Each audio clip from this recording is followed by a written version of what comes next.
Now, welcome back to New Realities. I'm here with my good friend Viola Rose. This is episode 3 of the series that we're doing called the Archonic Take Over the Archonic Mind Meld. How would you define Archonic presence here, The Viola? overcoming the archonic realities, meaning the Yes. archonic, meaning the template that is the control system, that Mm. is the system that is designed to keep us suffering and struggling, to feed some off-world forces or to feed something.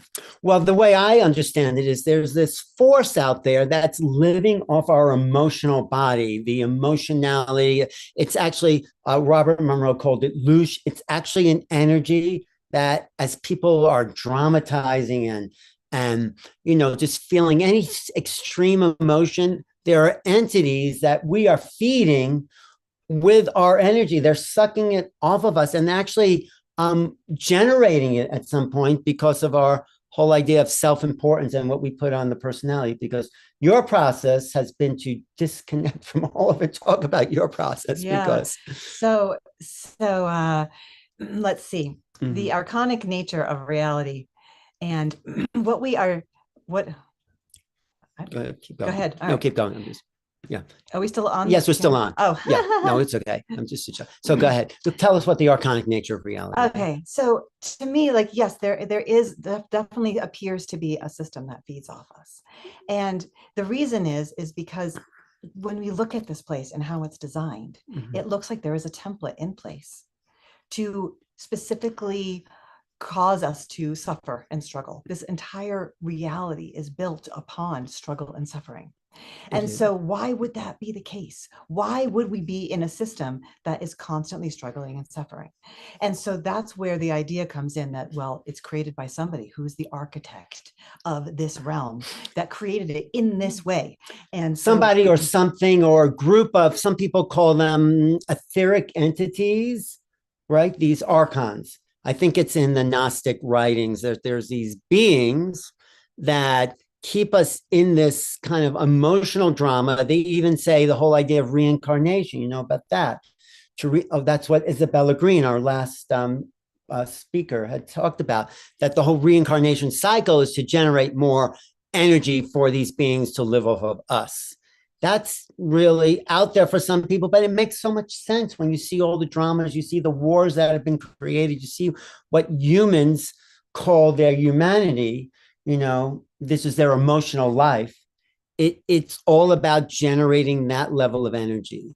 So, and the whole system mm-hmm. seems to be built to keep us completely distracted and Mm-hmm. completely focusing on all the things of this world.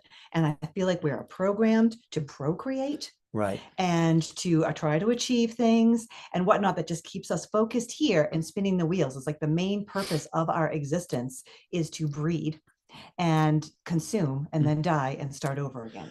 And All to everything feed energy to these beings that live off seems our. like Yeah, it. Yeah. it seems obvious to me, to us. Yeah. Why doesn't it seem obvious to everyone? And Uh, it seems completely by design when you yeah. really start to, like, the world is presented in a certain way, Mm-hmm. and if you start to question all the things that are presented, you start to see through it. You see all the holes in it that eventually Well, like become questioning what? obvious. Like Like, question. how, why does everything here eat everything else? Oh. Like, it's designed in that way. It's Mm-hmm. designed. And why is birth such a painful experience Mm-hmm. and death such a painful experience?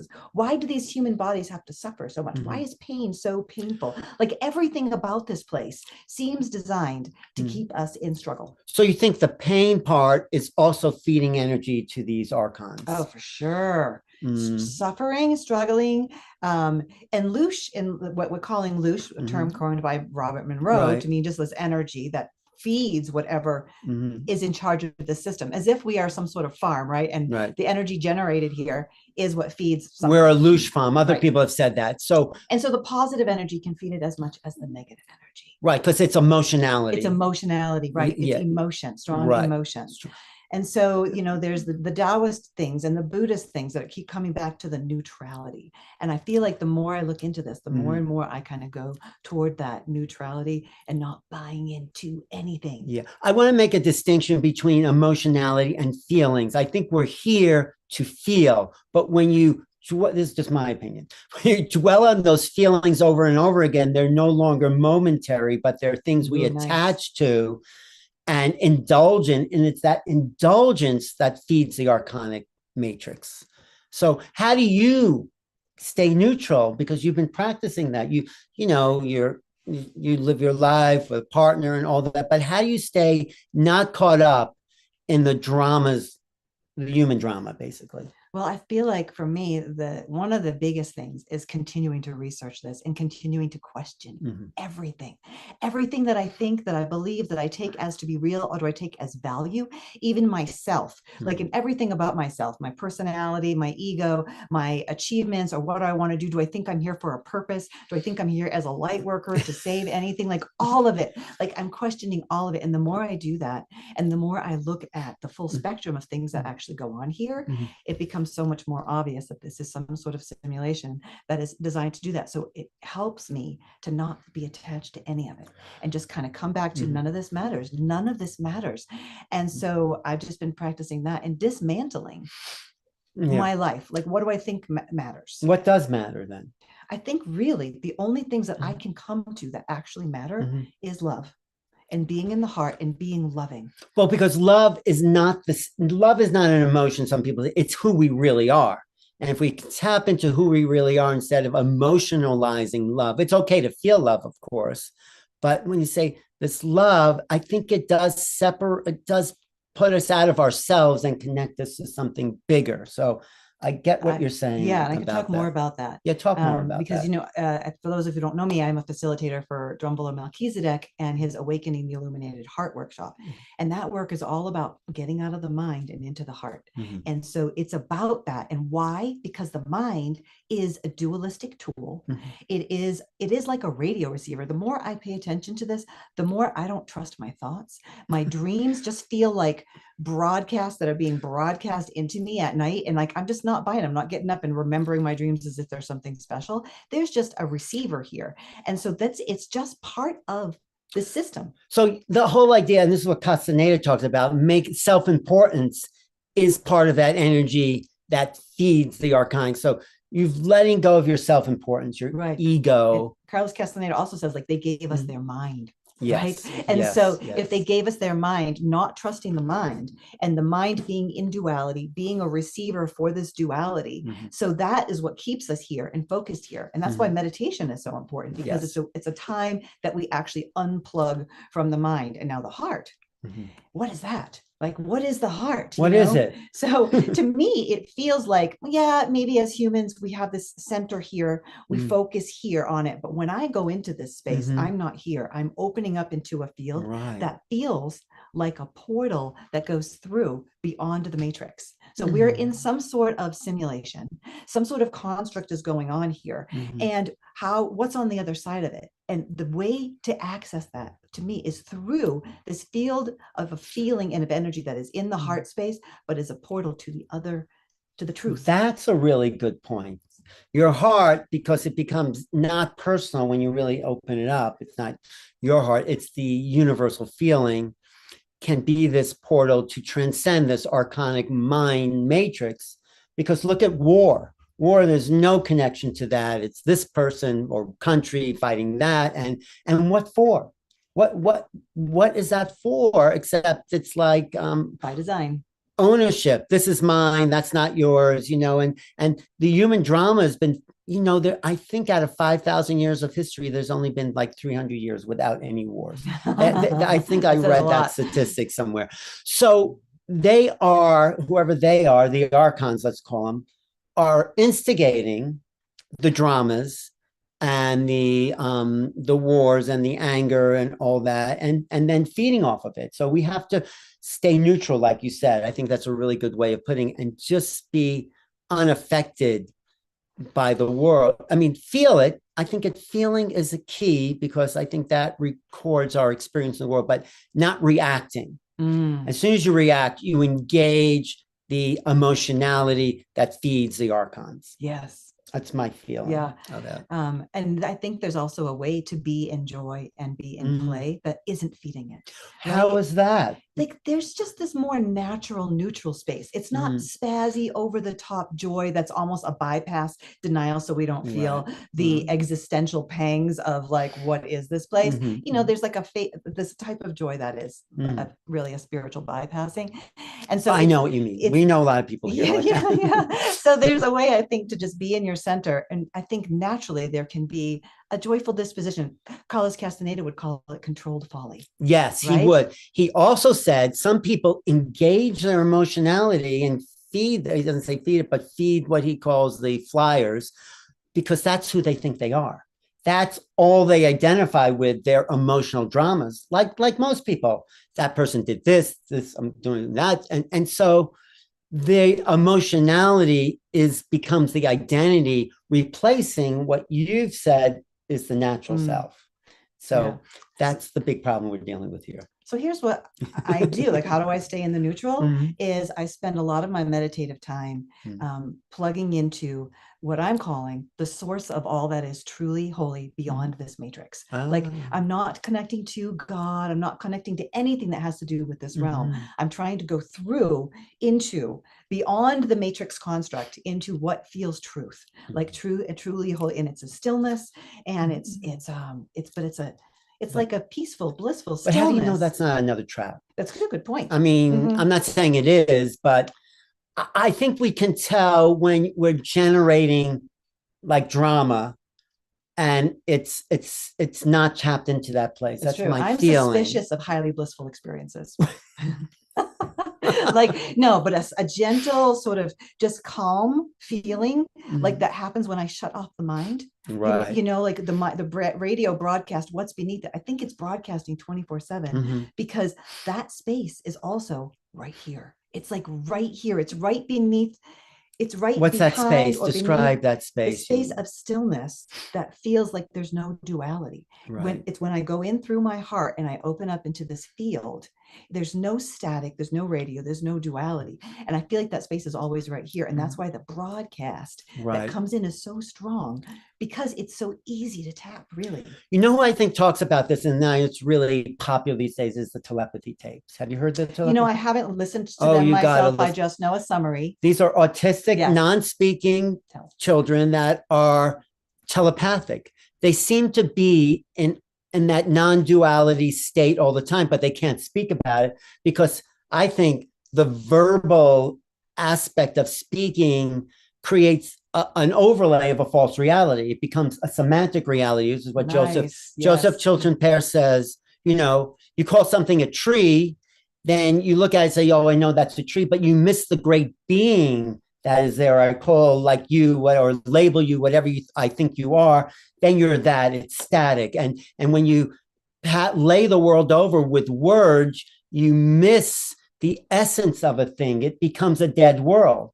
But if you look at it with the right brain, which is what I think more of these autistic children have activated, that makes them telepathic, the world is more alive, it's more vibrant, it's giving us messages and signals all the time. That's why I have to force myself to stop scrolling on my phone, because that just sucks me into this major over and over again. I'm looking at well, I think in the moment it's fantastic, but I come away totally drained and exhausted. Don't you? Oh yeah. It's like the invitations a little bit. And I feel like the invitations are everywhere all the time. Like the invitations to contract with the matrix, and they are in our face, almost like by design, where struggles with people or encounters that happen or people cutting us off. Do you want to get charged about that? Do you want to get some emotion that's going to feed the system? It's like, nope, gonna stay neutral. You know, so many people have such an insecure ego. I'm not talking about myself. Maybe I am talking about myself, but you know, they have to prove themselves. Someone cuts them off in traffic, and it's this whole idea of what Castaneda called this self-importance. If you have this self-importance, you're going to say, no, this is my right. You can't cut me off. And you yell at the guy and you generate more of that thing. Or if you sit back in the neutrality, like you're saying, and just, okay, that person was going somewhere he needed to get to, or she needed to get to, and you just say neutral. I think that's a great way to stop feeding the archons, or what Paul Levy calls the Wetiko. Right. There's many names for us. I think Rudolf Steiner called it something. I mean, you're right. It's occurred in history. People have understood that this force has overlaid a reality that's not real, because what's real is to be the true human being coming from love.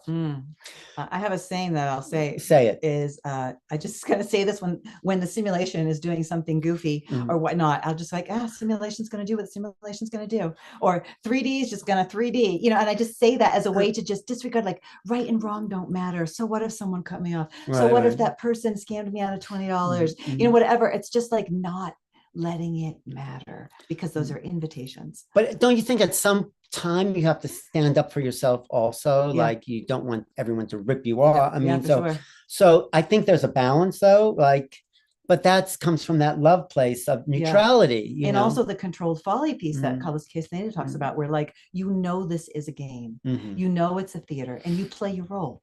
And that actually reminds me of a quote. So maybe it's a good time to get into this book, because Viola's been really studying this issue and I've been doing amazing research. I think you're really at the cutting edge, and you found these great teachers of this. So this is a book. So I've been, because this is a big topic of mine and interest, because I don't feel like anything is actually more important than figuring out what this place is, so that I can know how to navigate it best now and also when I die. And so I found the work. When you die, that's interesting, because you don't want to be recycled back into the matrix. Is that why that's important? Yeah, I think that's how this started for me, was an interest in, like, what happens when we die. And maybe 10 years ago I think George Kavasilis was the first one I heard say, like, don't go into the light, it's a trap. Don't go in. And everyone's saying go to the light. And so that started my interest in this, like, what, there's something to that, right? And so then I started to research, and then over the last few years it's become actually really something that a lot of people are talking about. People like Tony Sayers and Isabella Green. We did a program with Isabella Green. What's her book called? Leaving the Trap. Right. And then that's the reincarnation trap she's talking about. Yeah. So she's been doing a lot of great research on this, and has some techniques that you can use. And also Howdy Mikowski, who he has a book called this one is called Empty the Cave. And he has a few books that he's written. Also, Falling for Truth is a great one. And Exit the Cave was the last book that he wrote, which was really the first book on this topic. Right. So right now I'm in the middle of reading this book. This is his latest book. He calls this book 2. Is there more? Because there's Exit the Cave. And then Empty the Cave. And then but I just want to ask about it. He's so radical that he says a lot of people really don't get this. Okay. He's going far. So he's a really interesting person who had his own near-death experience that started his whole journey in this, right? And he has done a lot of work and had a lot of teachers and is really making progress with this. And so he's writing about it because he's a writer. And he talks about that this is a reincarnation trap, and how do we, he uses the allegory of Plato's cave in his first book. And this book is taking it further. Now, this book is quite controversial because he's kind of going further than most people, I think, in the topic in ways that a lot of people maybe don't want to hear. Well, and I want to hear what people don't want to hear. Tell me really seriously. His idea is the idea of exiting the cave or exiting the reincarnation trap. A lot of people now are trying, like, how do we get out of here? So if this is a simulation, if this is a trap and we're in it somehow, did we get trapped here? Did we incarnate here? Like, do we come involuntary to try to help people who are here? Who knows? But we're here and we're feeding a system that recycles and recycles and recycles. Because they're living off our emotion. But the big question is, okay, you don't reincarnate, where do you go? Because you're always conscious. There's always a place to be, but well, David Icke will talk about, like, this is quoting the Nag Hammadi text, that this is a bad copy of a real reality, a true reality. And this is an inversion, that this reality has been an inversion created as a simulation and distorted to create suffering so that we feed a cycle. So anyway, we want to get out of here. Maybe that's what the UFOs are all about, because they represent a reality that isn't of this world, but interfaces with this world. So maybe some of those ETs are trying to wake us up to that place you're talking about and get us out of the trap. Now, maybe. And now this Alan is going to be the guy who ties the two together because he's so in the UFO field. And he's also deeply interested in this subject and researching it himself. So you are going to find the bridge in between the UFO reality and this exit reincarnation archonic reality. Like, what's the connection? Well, I'm trying to think about it as you're saying it, because I don't think if these UFOs would come out and say, you're living in a trap and you don't know you're stuck. So they're doing it in a... So are they a part of it? Well, that's one thing, because they are manipulating consciousness. So, but I think mostly they're here to help and get us out of the unconscious behavior. This is my favorite quote of John Mack. Do you know who John Mack was? He was a Harvard psychiatrist who started to work with experiencers and said, these people are having a real experience. They're not crazy. He wrote a book called Abductions. So he said, after looking at hundreds of cases, that UFOs are waking people up to the greater reality. And my favorite quote of his, and I say this almost on every program, John Mack said, UFOs are like an outreach program from the universe for the consciously impaired. That's us, the consciously impaired. Sure. Because we're being run on automatic behavior that we learn from our society to behave in these ways. Like, I want my money, my family, my relationship, my. I think George Harrison wrote a song about that. Oh, yes. Oh, my, me, mine. That's what he was talking about. So I think the archons having this discussion may wake people up, like you say, to the greater reality where we really can live at that neutrality and peace and joy. So what does Howdy say? Okay, so what he's getting into in this book is about how a lot of people in this community now are talking about, how do we leave? How do we get out of the simulation? And what Howdy's saying is, we don't get out. Not we, who we think we are. Right, not the ego. Yes, the ego, the personality, anything that is part of the simulation doesn't leave the simulation. Well, that makes sense. The ego is feeding the archons, who you think you are, your history, your identity, your family, all that attachments are archonic louche energy. So anytime you call yourself something and fight for that identity, like, don't go to Cincinnati and don't, be against the Reds. It's like people are attached to their belief system, to their political party, to their religion, to their baseball team. So you can't insult any of that, because people take that as a personal affront, because they've identified their ego personality with a thing. And what you're saying is, we're not any of those things. We're none of those things. And so to get out of the simulation, or to get out of the thing, it's not even to exit. It's not to find a way out, or a technique out, or something that you can do to get out, as if there's an in and an out. It is about dissolving all of the aspects of self that are part of this matrix. So all that's left is the true essence being that you are. Isn't this what Zen, Buddhism, all that? At the core, right? Yeah, right. Right. And so people are trying to find ways to leave, but still the think that they're going to leave, the sense of like, I'm Viola and I'm going to find a way to exit this reincarnation cycle, and then I will be on the other side. Well, nothing that thinks it's Viola with the mind gets to do that. And so it's about stripping everything, and it's doing the real work. It's not just, oh, I'm going to recite a certain mantra at death and then I'll be free of it. It's like, no, we actually have to dismantle all the attachment to the things and get to a place where we are playing this like it's a game and knowing it's a game. But don't people, when they cross over, realize they're not their identity and they are detached, and they realize they're this oneness, but yet they choose to come back? I think that there's layers. Okay. I think that we have, I think who defined it this way? Maybe David Icke, that we have the ego, the personality self, and then we have a soul. But the soul is actually part of the astral. And so it's actually still part of the matrix. And then we have a spirit, and it is the spirit that is free. And that is the part that I was talking about connecting to when I'm talking about the parts that are truly wholly beyond all matrix constructs. And so when people die and they go into the self, they're still in the astral, and they may be connecting to their soul, their astral self. And that's still part of it.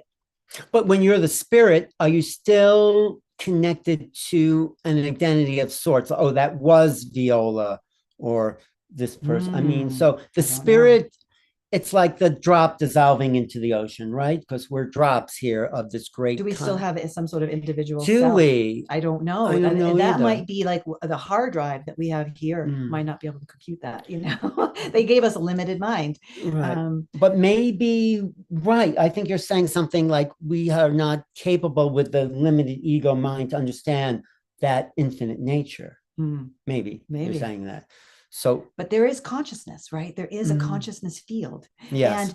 And consciousness isn't necessarily even localized. Oh, like, no. right? Like it's not necessarily in my mind. It definitely isn't. Because lots of things have consciousness. And so well, when I teach remote viewing, I say, consciousness is like the announcer's not in the radio. The person is not in your cell phone. Yes, right. It's the signal is coming from someplace else. So our minds are non-local. Consciousness is non-local.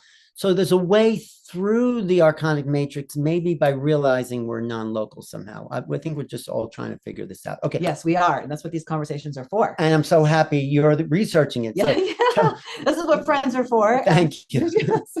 Okay, so I wanted to just read a couple things out of this book. Yes, just as topics to have conversations about. Yes. I'm going to close up on you. This is from page 89. Okay. So is exiting the cave really what you want? Because nothing of the you that currently believes yourself to be is going to make it. Awareness will make it, but not you. That is where all this is going, and is why once grace starts to get close and push against all the areas that someone is grasping to, things begin to feel uncomfortable. It is at this point the average person finds anything that will make all the tension and pressure stop. Again, they think this is scary to see that the body mind they have identified with their entire life is just a projected actor. It has a function and a focus, and we learn to navigate with it rather than against it. We appreciate the character, we root for him or her, we get the best our character can attain, but after a full realization of emptiness, we no longer classify ourselves as the thing we see in the mirror. We know we are vast and at the same time, no thing. Right. But So that's not new in a way. That's like Zen practice. I mean, it is. So he's saying though something a little more, because if you're a Buddhist, you identify with being a Buddhist, I think. And it's about letting it all go somehow. Yeah, it really is. I'll read a couple more quotes and then we can discuss. Yes. First, you learn to awaken in the dream, to operate differently than one's conditioning in a way that is beneficial to your character. That's a cool definition. Awaken in the dream, to operate differently than we are conditioned to. But beneficial to one's character, you're still identifying as a character. To operate differently than one's conditioning in a way that is beneficial to your character. Because, you still want to behave well and take care of this, character. Right. Secondly, you awaken from the dream to see that the world is not the solid reality that you believed it was. And then thirdly, you awaken from yourself, the realization of emptiness. This third realization can be both clarifying as much as it is confusing. I wonder if Howdy actually had that kind of experience, or he's just reaching for it. It'd be interesting to talk to him. Yeah, he's had a couple experiences. He had the near-death experience, and then he definitely has had some experiences of different levels of awakening, but he is definitely humble and knows he's still on the path and figuring it out. Okay, got two more quotes to read. Yeah, I'm interested in all this. Okay, you have to ask yourself if the process of exiting the cave is something that you are doing seriously, or is it a type of entertainment or distraction? You need to make that determination to know where the path you are walking is heading. If it is a distraction and entertainment, that is fine. Many are seekers, not for truth. They seek just to seek. You know them. They run from guru to guru, book to book, technique to technique. Always something new, the next best thing, the thing that will finally answer it all, until 3 weeks later when all of a sudden it is something or someone else now with all the answers. Right. They never really want to find anything. They are just seeking to give themselves something to do. Exiting the cave is not something to do. It becomes the only thing to do. But I have to confess that maybe it is entertainment for me, because on some level, I think I already know it's an illusion. I have a sense that it is a game. So well, then that leads a little bit more closer to that controlled folly that we were talking about. yeah, right. When you know it's a game, you know it's a theater, you're Mhm. just playing your character, but without attachment and Right. having a fun on the ride. Like Right. Bill Hicks says, it's just a ride. Enjoy Right. the ride. Then it can be entertainment. Right. And I am enjoying the ride. And maybe there's a little, I'm sure that there's ego here. I get offended if somebody says something about me. So it's like then the control folly is no longer folly. Then I take it seriously. But so we're all working through those Yeah. little pieces. But I think what we're saying here and what Howdy is trying It's a to, good point he's bringing up there. which is the good point. The point about like, is it really a subject or is it just the next distraction? Well, And that's for people who are already really into this. You're researching this, but is it just a hobby? And right. Slightly slanted, I think. It is slightly slanted, and we don't want to have too much of the background. Otherwise, we're revealing the cave we're in.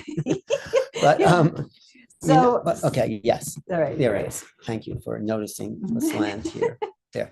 Oh, here, come a little closer to me this way. There we go. Okay, good. So I think these are really good points. Yeah, it's interesting to talk about. And getting back to like the next latest guru fad or the next like electronic healing device or the next, magic potion people are taking. It's entertaining and it may help, but it's a distraction from, I think, going back to what you're talking about, the neutrality of or from doing the real work. And what is the real work? Well, it's like, for sure, this topic is trending right now. Exiting the reincarnation cycle. It's amazing how many people are talking about it now. Right. That's a good sign. But I'm sure for a lot of people, it is just the next distraction. Let's research this. Let's look at it. The real work at hand is face the existential reality. Which is possibly that we are in a really dark system, and like the Nag Hammadi texts talk about, like the God that created this realm is not a benevolent God. Look, just look into it. Like what it says in the Old Testament, like jealous God and sacrifices, and like there's a demiurge, there is a dark entity that created this, and to face that reality. And if the point of our existence is just to be food for something, that is the existential horror, really, to face the existential like reality of like what's actually going on here, and does my ego or personality really matter at all? If not, then in coming to peace with that. I think you're dramatizing a little bit. Okay, yeah. No, I'm just feeding. No, I'm not criticizing, but you're right about all that. And I don't think it's of course there's awful suffering stuff. Just to touch it, to face it. Yeah. I don't think you can get to the real peace of being that existential stuff keeps us spending our whole life running from. I know what you're saying, but I also am choosing to enjoy it. Yes. And to have fun, because but you're also looking at it. So it's not, you're not in denial of it. No, it's here and there's suffering. And I think maybe I remember my last lifetime too much in the concentration camps, where it doesn't get any darker or lower or more awful than that. That's a real memory, whether I've made it up or not. And then to come back and have like, well, right now we're living in paradise, wouldn't you say that?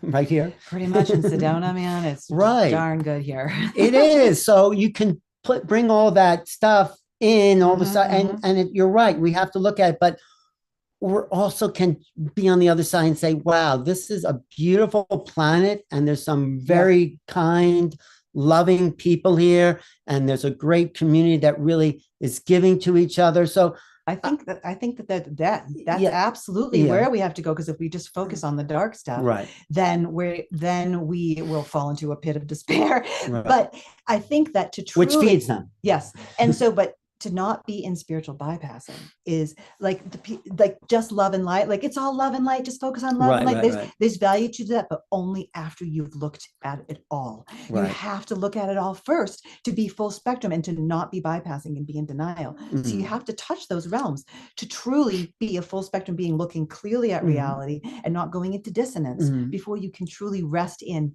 let's just have a good time here and be in bliss and be in the heart. Yeah, no, thank you for that, because you're right. We cannot ignore the awful conditions are in this world. I mean, the majority of people are starving on this planet and suffering, even though we've got it good here in paradise. And children being sold, and real dark stuff. Yes. People being killed over weapons or drugs, drugs itself feeding those archonic Yeah. realities. I Or will say that for myself, just to add this yes, in. okay. In 2016, I decided to really look into the darkness and all the stuff that was happening with the children, with the child trafficking, with the all the really, really dark stuff. Yeah. And it was hard. And I looked all the way into it because somehow I knew that I needed to know just to be a person who could hold it and acclimate. And it took me over 6 months of a deep depression to acclimate, to accept the reality as it is. Okay, so you accepted it and got out of the depression. I mean, accepted that it exists. Is that how you accept to face? I mean, and then it was just like, then it was existential ping-ponging for a few years. But now I'm at a point where I can accept this reality as it is, the darkness and what's actually going on here, and I choose to be in joy anyway. I actually have a little mantra written by my light switch in my bedroom. So every morning I see the mantra I see is be in joy anyway. Right. And so it's like to choose to be in joy regardless of what's going on here, and be light and be playful and be happy. But like that is authentic because I'm not doing it out of denial. And so there is something about just touching and not being shy to look at or it sucked fully. up by it, or being getting into a position like you can be angry about all the awful things going on, or you can be neutral and still do something about it. The simulation's going to do what the simulation's going to do. But we can also make a difference without engaging in the emotionality, because if people are suffering, we're suffering on some level, right? Because we're all collective. Right. So before you asked me, so what really matters here? And I said that, love matters. And the second thing I was going to share was to help alleviate suffering.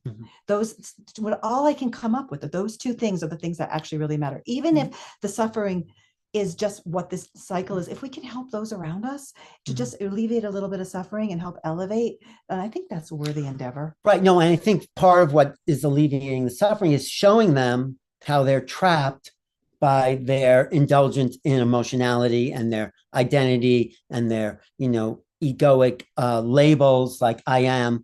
Anytime you put something after I am, you're labeling yourself and limiting yourself. Just the I am is the neutrality.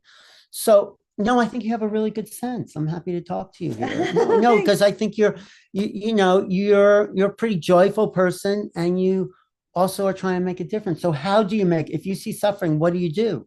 Oh, wow. Yeah, that one's a tough one.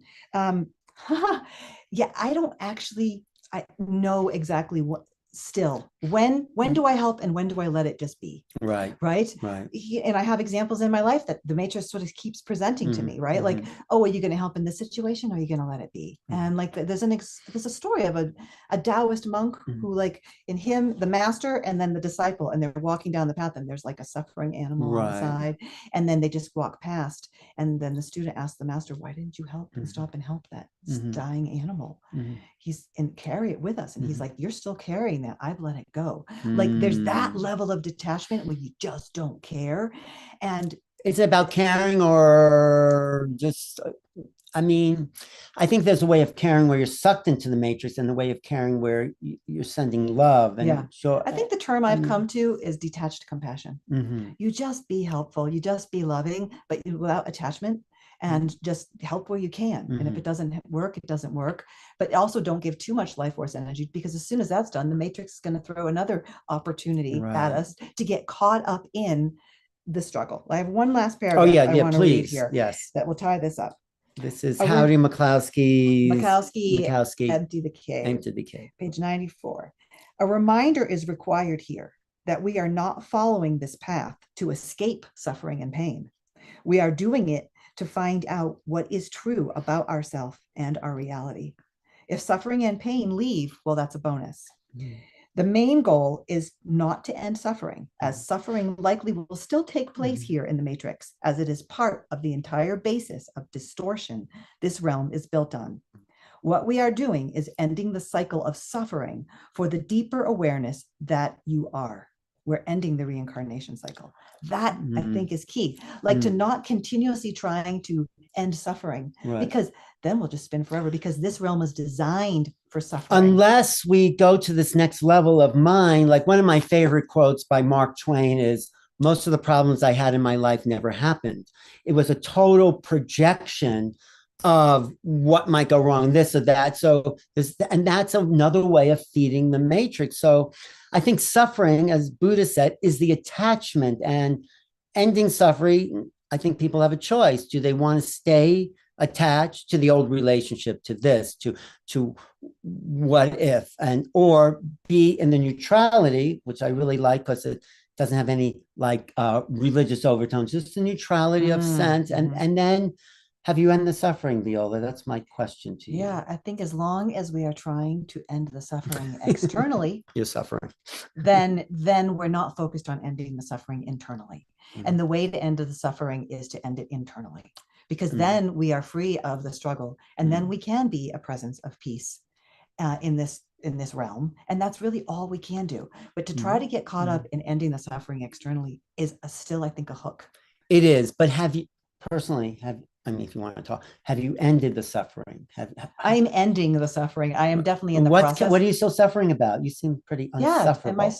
Okay. No, I don't know. I'm not in too much struggle about much of anything. All right. But I mean, you don't have to tell us, but is there something that I'm curious because you're working on it. Yeah. So what do I do?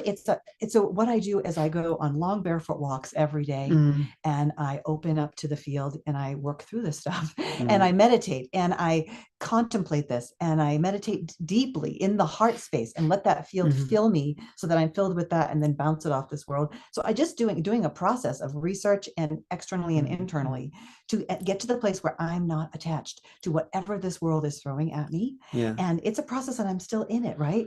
Like, what does the world throw at you that might rattle your neutrality? See. Okay, here's an idea. Okay. Here's not an idea, an experience I had. Okay. I'm walking down the street and I hear a puppy yelping and crying. And then as I approach closer, I see a woman beating her dog.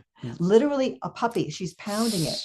Wow. And what did I do? I started to scream, "Hey, stop beating that puppy. Yeah. Stop. Like, you're hurting that puppy." And then that woman turned as if she was almost demonically possessed and turned all her rage on me and said, started swearing at me, like, leave me alone, like, you don't know anything about it. And I was just like, that's animal abuse. You're hurting that puppy. Like, I was so that. And then it turned out to be this whole thing. She called the cops. There was this whole drama that happened of it. And I meditated on that for like a month. And I realized I was spinning on it. I was feeding the loose. How could I have done it differently? What should I have done differently? And it sucked my life force and energy for a few weeks. But I think you did the right thing because I did it, but I could have done it from a more detached place. How could you have done I was charged. It came to me. And this was 2 years ago. So and I have grown since then, but I learned a lot from that. But what could you have done? This woman's doing I could have stopped, gotten presents, and not gotten like oh no, like animals, like that's that's my worst thing. Like I as a vegan, just won't participate in the suffering of animals because they're beautiful beings. And so that was going to hook me more than anything, right? And so I could have gotten, I think, more detached in my heart and said, "Hi, can I help you? How can I help you in this situation right now?" Instead of yelling, "Hey, stop, that's animal abuse." It rose her. I got an invitation to contract and I took the bait. There was a different way to do it. And now after that experience and a few others, I'm much more neutral. But you know what? Loose feeding is catchy. It's contagious because someone's angry and they come at you with anger, you get angry or reactive, and it just perpetuates. So it's like a hot potato. So stepping into that neutrality takes a lot of work, and it's not easy because we're bred to be reactive in situations because we have a right to stand up for what we think is true, and you did. Yes. So that's another aspect of the matrix thing. It triggers. Right. Yeah. And so another thing that has helped me a lot is realizing that because it's designed here to create struggle and suffering, as long as we keep trying to fix it, then we are also not in a neutral place. If I just go, "Hey, the matrix is going to do what the matrix is going to do. The simulation is going to simulation on us." Like it's nothing's wrong if the system doesn't look like it's broken, which the whole world system and the governments and all the things looks like it's broken and everyone's trying to fix it. It's that way by design. Right. I don't know if it will ever be different. It's a simulation built on a program. Maybe it's not broken. No, maybe that's just how it is. It's by this way by design. So if I know that, then I don't get caught up in trying to fix it or getting emotionally upset when things look like they're going wrong. But is there another way with all the brokenness that you're claiming? I mean, as you're saying out there, and it is in some, but it's just being at peace with what is. Yeah, tell us about how you go about it. Well, I'm like saying, the sun is shining, the wind is blowing, the trees are green. Beautiful. And in this moment, getting back to the moment, things feel pretty good. I mean, yes, there's awful suffering. I would have been upset too if I saw that woman. And people, yell at me or engage me, and it triggers me. But I try to come back to that place where, wow, I'm drinking a glass of water, and the desert is beautiful, and the sun is. I try to get back to that place. So I'm not always there, right? But be enjoy anyway. Yeah, be enjoy after you engage the matrix. And then go back to that place. Yeah, just keep returning. And if we call it the heart. Yes. Returning to the heart, or to that neutrality. Right. So anyway, I recommend this book by Hattie Mikhailsky. Yeah, me too. I'm still in the middle of it, but I'm really, really getting a lot out of it. And what other books would you recommend? Because I've researched this. Yeah, there's the Paul Levy, Watiko books, Isabella Green. What is that name of her book? She's got Leaving the Trap and Beyond the Trap. And those are great. They're really great books. Yeah. Right. But what I learned here from you, from this discussion, it's a practice. It is a daily practice. Yes. And this seems like there's nothing more important to practice than the sacred neutral. Like to find the sacred neutral, just what seems more worthy? The sacred neutral. I mean, at first I said, "Oh, sacred. Why are you calling it that?" Yeah, I don't know.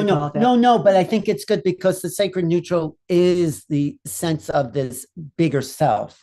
Yes. If we just say neutral, it can almost imply a void of blandness or nothing. Right.